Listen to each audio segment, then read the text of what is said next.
During this weak economic recovery, you don't hear a lot of companies talk about snowballing revenue or plans to hire more workers or expand capacity. But while other sectors have struggled, manufacturing has been a bright spot in the economy, both in the 9th District and nationwide. I'm Ron Wirtz, editor of the Fed Gazette, and I'll run you through some charts that outline solid growth in manufacturing since the recession, but also why this growth might not have as much of an impact on jobs as many hope.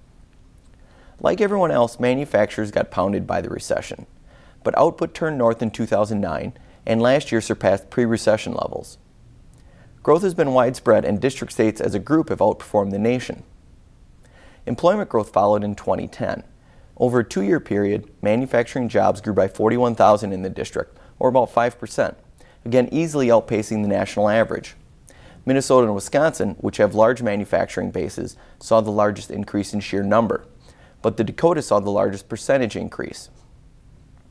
Most of the job gains have been in durable goods, things like machinery, transportation equipment, and fabricated metals, much of it going to feed strong agricultural and energy markets.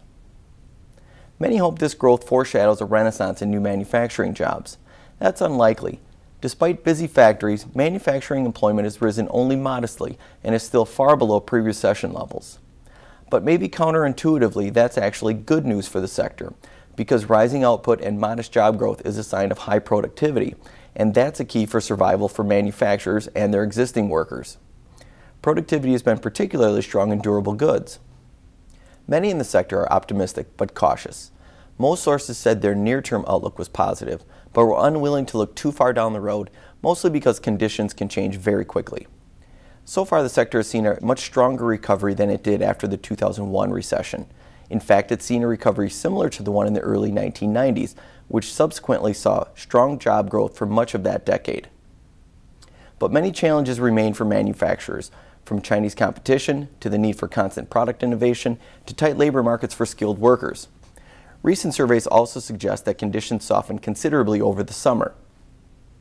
One source at a growing metal components company in Minnesota didn't know whether the general upturn in manufacturing was merely a temporary sunny spot or something more long-lasting. That's a question I ask myself every day, he said, and I have no idea. From here it looks strong, but we could get contracts canceled tomorrow and things will look terrible. It's happened before.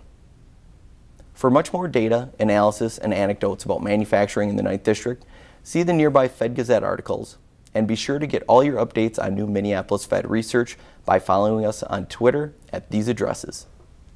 Thanks for watching.